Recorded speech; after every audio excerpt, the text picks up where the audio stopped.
જીતુ પટેલ। આજે અમે આવી ગયા છીએ તરેપ।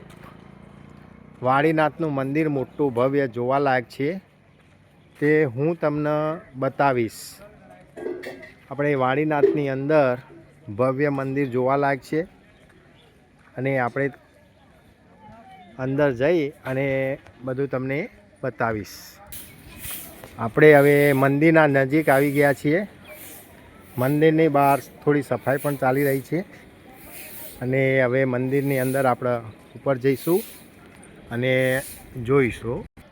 હવે મંદિરની ઉપર આપણે જઈને મંદિરનો નજારો જોઈશું। અતિશય જોવાલાયક અને મસ્ત મંદિર। આપણે હવે મંદિરના ઉપર જઈ રહ્યા છીએ।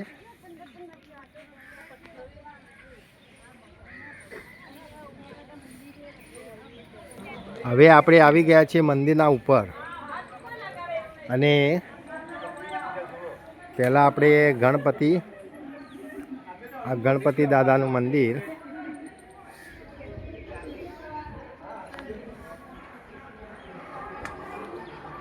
આ ગણપતિ દાદાની મૂર્તિ છે।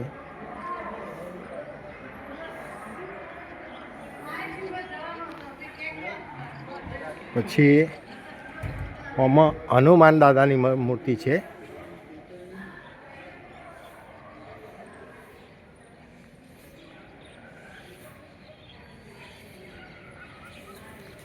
જય હનુમાન।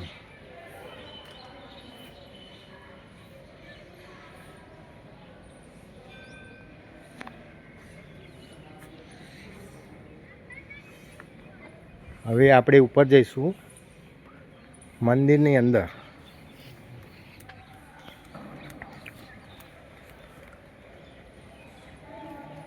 આ મંદિર એટલું વિશાળ જોવાલાયક શિવનું મંદિર છે, વાડીનાથ મંદિર।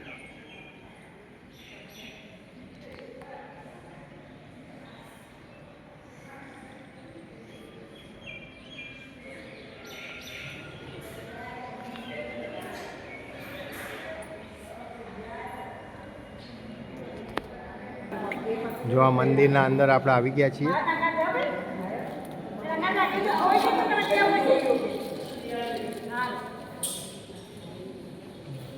વાડીનાથ મંદિર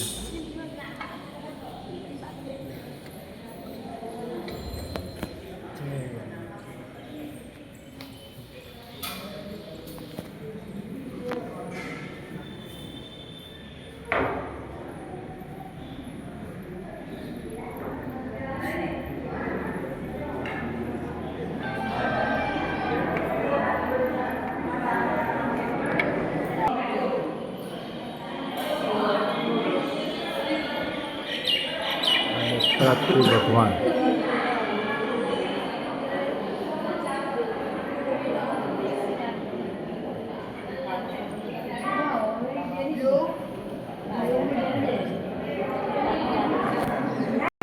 આ હિંગળાજ માતાનું મંદિર।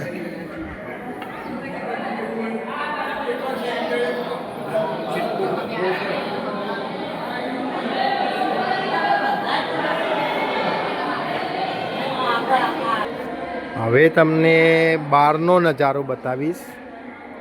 અંદર જે મંદિર હતું એની આ બહાર સાઈડનો ભાગ છે અને આ મંદિરની અંદર એટલું વિશાળ મંદિર જોવાલાયક, બહુ સુંદર, અતિશય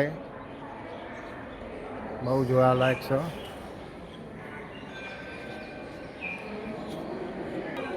જો આ બહારનો નજારો છે અને બધા દર્શન કરવા માટે આવી ગયા છીએ।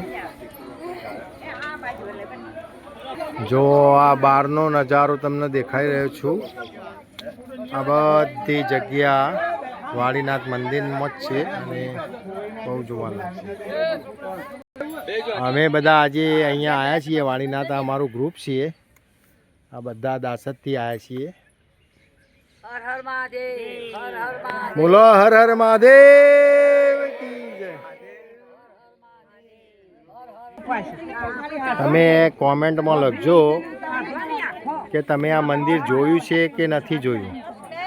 જોયું હોય તો હા લખજો ના જોયું હોય તો ના લખજો, પણ આ મંદિર જોવાલાયક અતિશય છે, એટલે તમે એકવાર અચૂક દર્શનનો લાભ લેજો. જય વાણીનાથ.